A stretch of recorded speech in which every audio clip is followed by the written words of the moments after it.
జూబ్లీహిల్స్ ఉప ఎన్నిక ఓట్ల లెక్కింపు ప్రారంభమైంది. 8 గంటలకు పోస్టల్ బ్యాలెట్ ఓట్లను ఎన్నికల అధికారులు లెక్కిస్తారు. హుజూర్గూడలోని కోట్ల విజయభాస్కర్ రెడ్డి ఇండోర్ స్టేడియంలోని కౌంటింగ్ సెంటర్లో ఓట్ల లెక్కింపు కొనసాగుతోంది. 103 పోస్టల్ బ్యాలెట్లు ఉన్నాయి. మొత్తం పోస్టల్ బ్యాలెట్ల ఓట్ల లెక్కింపు కొనసాగుతోంది. అయితే ప్రతి పార్టీ నుంచి ఒక ఏజెంట్ను లోపలికి అనుమతించారు. అదేవిధంగా ఎవరైతే ఎన్నికల అధికారులు ఇష్యూ చేశారో అక్కడ అనుమతించారు. అయితే నవీన్ యాదవ్ ఇప్పుడే కౌంటింగ్ కేంద్రానికి చేరుకున్నారు. నవీన్ యాదవ్ ఇప్పుడే కాంగ్రెస్ అభ్యర్థి నవీన్ యాదవ్ ఇప్పుడే కౌంటింగ్ కేంద్రానికి చేరుకున్నారు.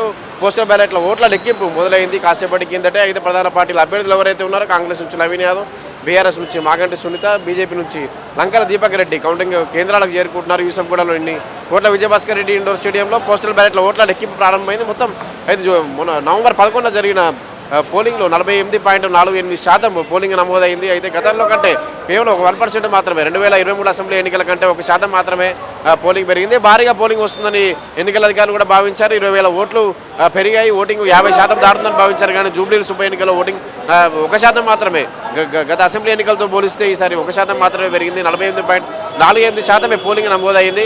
ఇప్పుడు పోస్టల్ బ్యాలెట్లో ఓట్ల లెక్కింపు కొనసాగుతోంది. 103 పోస్టల్ బ్యాలెట్లు ఉన్నాయి. దాదాపు 40 నిమిషాలు సమయం పట్టే అవకాశం ఉంది పోస్టల్ బ్యాలెట్ ఓట్లు లెక్కించేందుకు. ఆ తర్వాత 10 రౌండ్లలో మిగతా ఓట్లను ఈవీఎం ఓట్లను లెక్కించి 10 రౌండ్లలో కౌంటింగ్ను పూర్తి చేస్తారు. అయితే మొత్తం లోపల 42 టేబుల్లను ఏర్పాటు చేశారు. 2 వరుసల్లో 21 టేబుల్ను ఏర్పాటు చేశారు. మొత్తం 42 టేబుల్లో ఏర్పాటు చేసి కౌంటింగ్ కొనసాగుతుంది. అయితే పోస్టల్ బ్యాలెట్లో ఓట్ల లెక్కింపు తర్వాత ఈవీఎంల కౌంటింగ్ కొనసాగుతుంది. మొత్తం 10 రౌండ్లలో కౌంటింగ్ పూర్తవుతుందని చెప్పి కూడా నిన్నే ఎన్నికల అధికారులు జిల్లా ఎన్నికల అధికారి ఆర్వి కన్నన్ కూడా తెలిపారు. 186 మంది ఎన్నికల సిబ్బంది కౌంటింగ్ కోసం పనిచేస్తున్నారు. ఏదైనా కౌంటింగ్ అంటే రౌండ్కి కౌంటింగ్లో ఏదైనా తేడా వచ్చినా లేదంటే పోస్టల్ బ్యాలెట్లో ఓట్ల లెక్కింపులో తేడా వచ్చినా కానీ మరొకసారి రిటర్నింగ్ అధికారితో కలిసి సూపర్వైజర్ కలిసి మరోసారి లెక్కిస్తారు. అయితే ఈవీఎం ఓట్లలో ఎక్కడైనా తేడా వచ్చినా కానీ రౌండ్ కూడా ఏజెంట్ ఎవరైతే సూపర్వైజర్ ఉంటారో సూపర్వైజర్తో పాటు అంటే ఏజెంట్ ఫిర్యాదు చేస్తే పార్టీల తరపున ఒక ఏజెంట్ అనుమతిస్తారు. ఆ ఏజెంట్ కనుక ఫిర్యాదు చేస్తే సూపర్వైజర్తో పాటు రిటర్నింగ్ అధికారి వీవీప్యాట్ల ఓట్లను కూడా లెక్కిస్తారు. వాటితో సరిపోలితే మళ్ళీ లెక్కింపు ఉండదు. అదేవిధంగా ఏదైతే రౌండ్కు పోలైన ఓట్లు ఉన్నాయో రౌండ్కు పోలైన ఓట్లు ఆ ఏరియాలో పోలైన ఓట్ల శాతానికి సరిపోలితేనే వాటిని పరిగణలోకి తీసుకుంటారంటే ఒక రౌండ్ పోలైన ఓట్ల ఆ ఏరియాలోని ఒక రౌండ్ లెక్కించిన ఓట్ల ఆ ఏరియాలోని పోలైన ఓట్లకు శాతానికి సరిపోలితే ఆ రౌండ్ను పరిగణలోకి తీసుకుంటారు. లేదంటే మళ్ళీ లెక్కింపు చేయబడతారు.